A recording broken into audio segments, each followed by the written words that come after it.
and welcome to this short presentation on judicial review arrangements in the light of COVID-19. This is about dealing with urgent and other cases in the administrative court in the UK. My name is Declan O'Dempsey. I'm a barrister at Cloisters Chambers. The administrative court is no longer accepting over-the-counter or postal or DX applications. Instead, you need to email your application to the email address shown on the slide. This is going to be attended at 9:30 to 4:30 on Monday to Friday, outside of which you should use the out-of-hours application procedure for emergency applications. If you're a legal representative, you must include your pay-by-account number in the covering email that you send, or you can provide a legal undertaking to post a cheque for the fee within 7 days. If you're an unrepresented applicant, you must confirm in your covering email that you will pay the court fee or file the relevant fee remission document with the Fees Office by post within 7 days. And you must give reasons why you're exempt from payment of the fee. What you'll then see is a direction to that effect will be included in any court order that is made.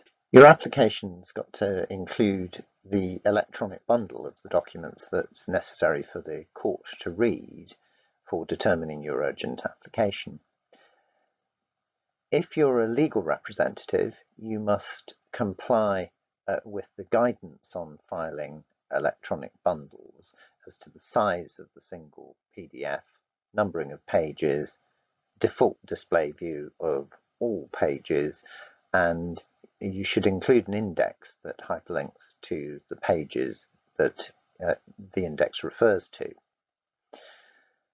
The advice warns that a judge may not consider any bundle that doesn't comply with those rules. But if you're a litigant in person, you should still, if possible, comply with these rules on the bundling. And if the bundle doesn't comply with these rules, you've got to include a brief explanation of the reasons why it doesn't. For non-urgent applications, there was guidance issued on the 27th of March. All claims and applications must now be lodged electronically. The date that the application's sent is the date that will be recorded as the date on which it was filed. You still need, however, to ensure that you file within the time limits. Anything that the Administrative Court Office Guide says that you can do at the counter, you can now do electronically. In terms of the bundle that you need to prepare, you're going to need to format that in the way I've outlined in respect of urgent cases, and the payment of fees is to be done as per the guidance on urgent cases. In terms of the emails that you send applications and correspondence to, I've set out on the slide the two different emails that your application may go to. If it's a crime or extradition one, it goes to the lower of the two, but for other cases, you go to the general office. Once you've filed, a case reference number will be emailed to the claimant. Any response to a claim needs to be lodged electronically with the Administrative Court Office using the General Office inbox. Interlocutory applications, these need to be sent to the General Office inbox unless the case relates to crime or extradition, in which case sent to the crime inbox.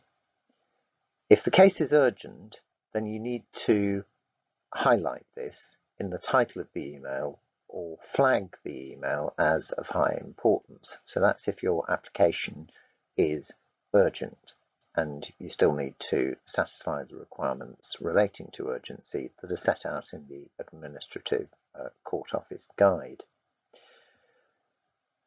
The parties will need to lodge an electronic bundle so that the case can be allocated to a judge who can then consider the application as it were on paper.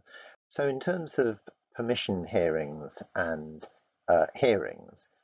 These will be dealt with in terms of permission hearings on paper as previously, and that will go for interlocutory applications, permissions to appeal, and permissions to bring a claim for judicial review.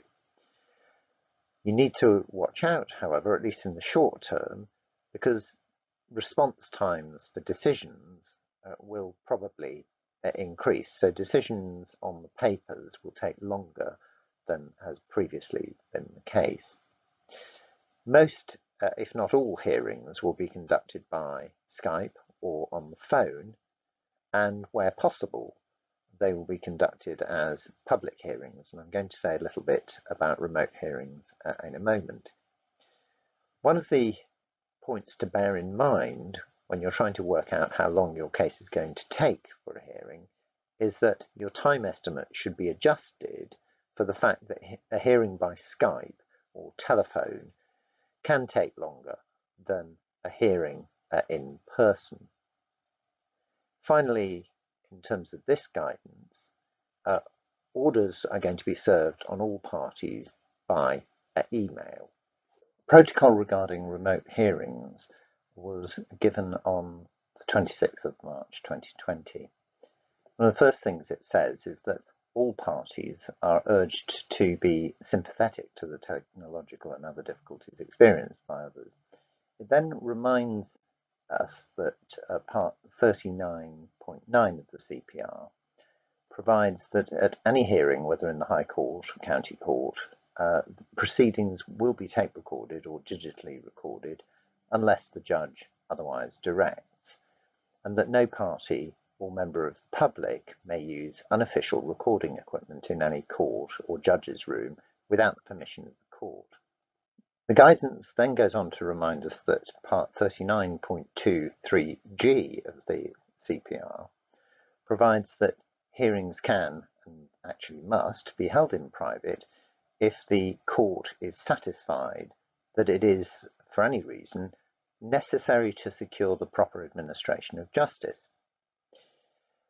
It goes on to say that in such a case, a copy of the court's order to that effect must, under 39.25, be published on the judiciary website, unless and to the extent that the court directs otherwise.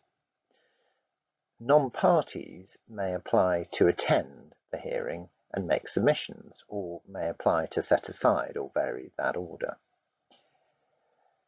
There's a new practice direction entitled 51Y, and this is called video or audio hearing. The new practice direction 51Y, entitled video or audio hearings during the coronavirus pandemic, came into force on the 25th of March 2020, and it provides that where the court directs that proceedings are to be conducted wholly as video or audio proceedings, and it's not practicable for the hearing to be broadcast in a court building, the court may direct that the hearing must take place in private where it's necessary to do so to secure the proper administration of justice.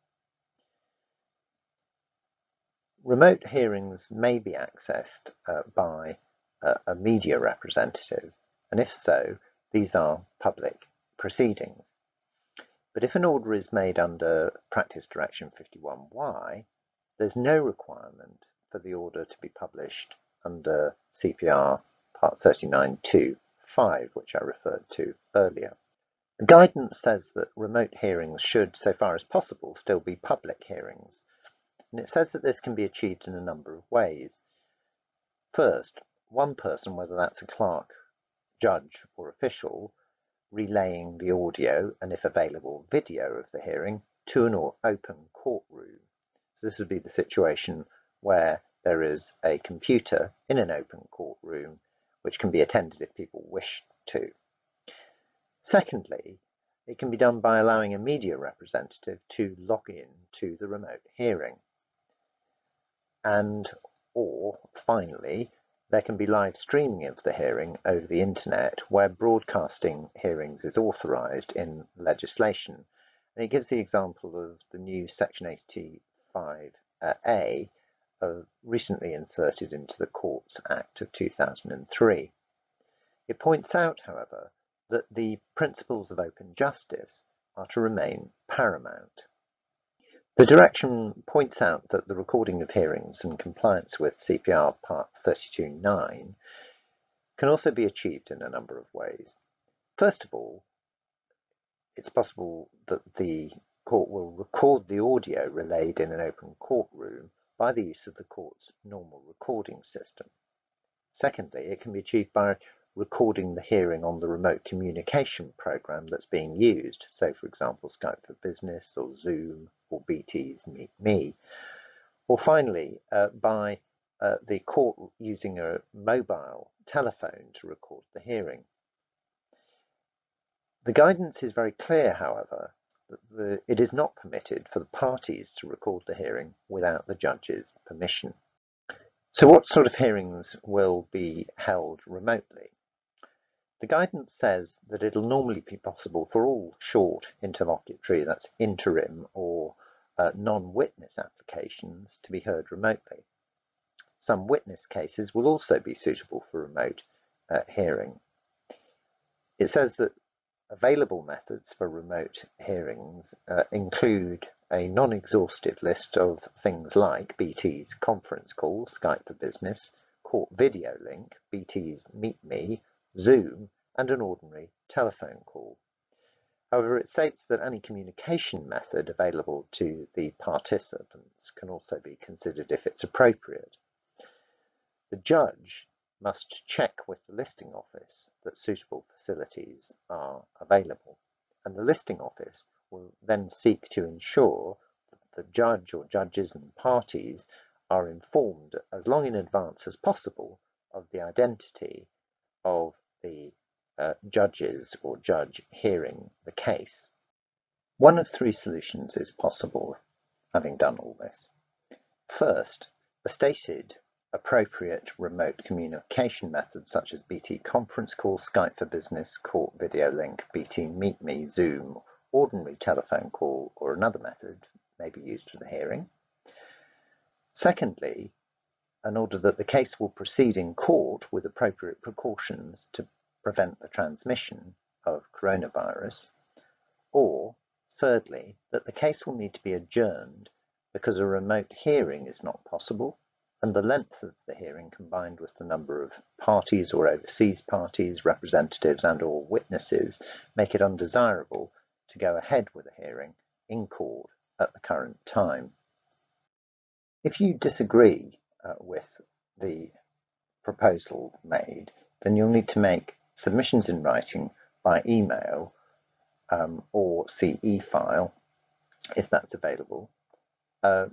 These need to be copied to the other parties, and you need to point out what other proposals would be more appropriate to make and why. On receipt of that submission and response from all parties, the judge or judges will make a binding determination as to the way in which the hearing will take place and give all other necessary directions. The third solution is that it's open to the court to fix a short remote case management conference in advance of the fixed hearing to allow for directions to be made in relation to the conduct of the hearing, the technology to be used, and any other relevant matters.